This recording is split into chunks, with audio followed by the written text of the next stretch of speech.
Question 5b.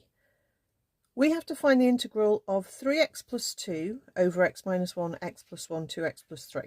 Okay, now if we compare our answer or our question that we had in part A, it's not exactly the same, but it's close enough so we can adapt our answer. Just notice it's just the top that's changed, and all we've got is in part B, we're now thinking it's half of what we had in part A.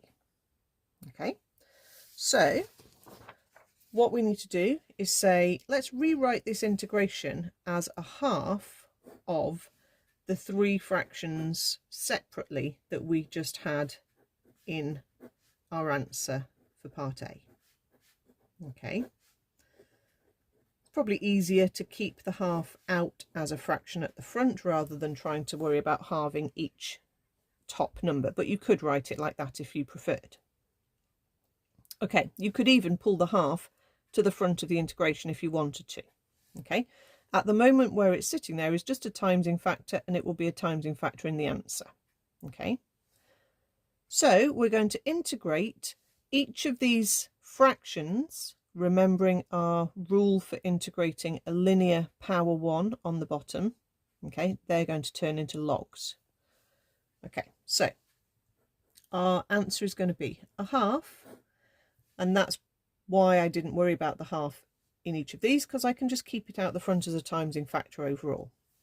So I'm integrating 1 over x minus 1, and that's going to become ln of x minus 1 over the differential of 1, but that's not going to make any difference. Then we have ln of x plus 1, again over the differential, but it's just a 1. And then we have minus 4 ln of 2x plus 3 over the differential, and this time it does make a difference because it's a 2. Okay, so I can cancel out that factor of 4 with that factor of 2. And we haven't got limits to put in, actually. I was thinking we did, but we don't. So let's just put plus c. Our logs need joining. Okay, and actually having the plus c on the outside and looking at the answer here, I think they want us to put the plus c as part of a log term. So actually we can write plus ln c, because ln of a constant is still a constant. Okay, so let's keep our logs as simple as we can get them. Okay, but have the constant in the form of a log as well. I think if you'd left the plus c out on the end as a plus c tagged on the end, you wouldn't get all 5 marks.